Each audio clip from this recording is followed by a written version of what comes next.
Hello and welcome to What I'm Buying This Week with the Unemployed Value Degen. It was an interesting week. There was quite a sell-off on Friday. The Fear and Greed Index plunged back into fear. Let me see if it was above fear for the middle of the week. Yeah, we were in neutral for Thursday on that rally.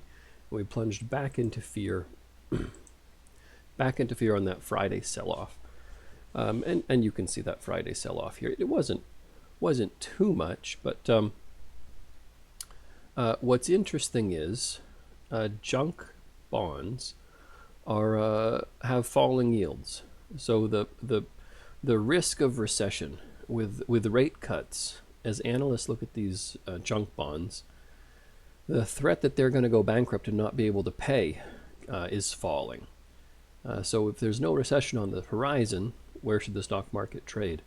And then there's always the criticism that the really junky stuff is in private credit, which is possible, but I still think they pass the junkiest stuff off to regional banks and pension funds, especially the Kentucky Teachers Pension Fund. They seem to be on the wrong side of everything.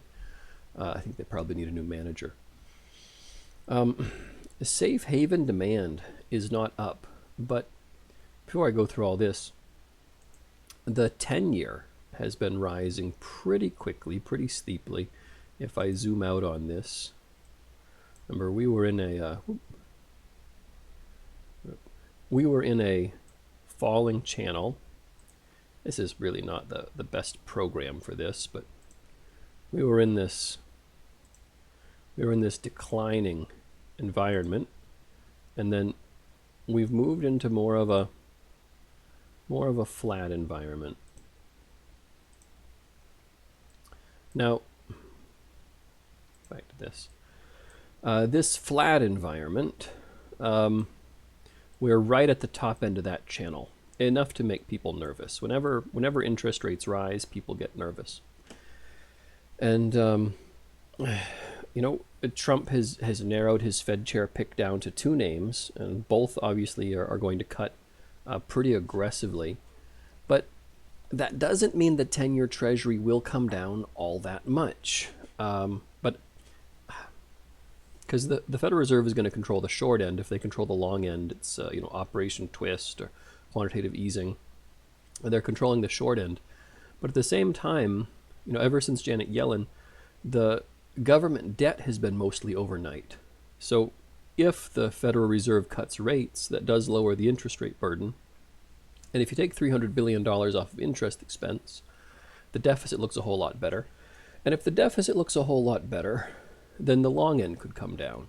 And also another way to think of it is there's $8 trillion in money market funds. Well, if the money market funds go from earning 3.8% to 2%, and the 10-year is still at 4%, then some of that $8 trillion will rotate from money market funds into the 2-year or the 5-year, or some might even go to the 10-year, and that buying could push those rates down. So I do think you will see the 10-year fall some. It's not going to fall first. It's going to be the overnight rate, and then it's kind of a causal thing. The overnight rate will reveal that the fiscal deficit is much healthier. At some point, the fiscal deficit narrative has to crack. I still see people on Twitter all the time that think that the deficit is getting worse and we're in a downward spiral. And as long as the Supreme Court doesn't overturn the tariffs, that's not true. And I think the Supreme Court doesn't want to overturn tariffs because they don't want to be stuck with the blame for a $400 billion annual bill or a $400 billion annual swing. But the trend line on the 10-year Treasury is broken. We're in this sort of flat pattern. And if it rises anymore, we'll be breaking out of this channel. And you might say it kind of already has, but it's not a very long channel. It's only since, October, September. So if we don't see the 10-year kind of chill out a little next week, that could put some pressure on stocks. Stocks do not want to see a rising 10-year. Some people think 4.25 is the threshold where it would cause a sell-off in the market. Some people think 4.5. Some people think 5. I've heard people use their regressions to estimate 4.6. No one really knows at what interest rate it causes a market sell-off until it happens. We had a sell-off on Friday, but I think the sell-off on Friday, the traditional pattern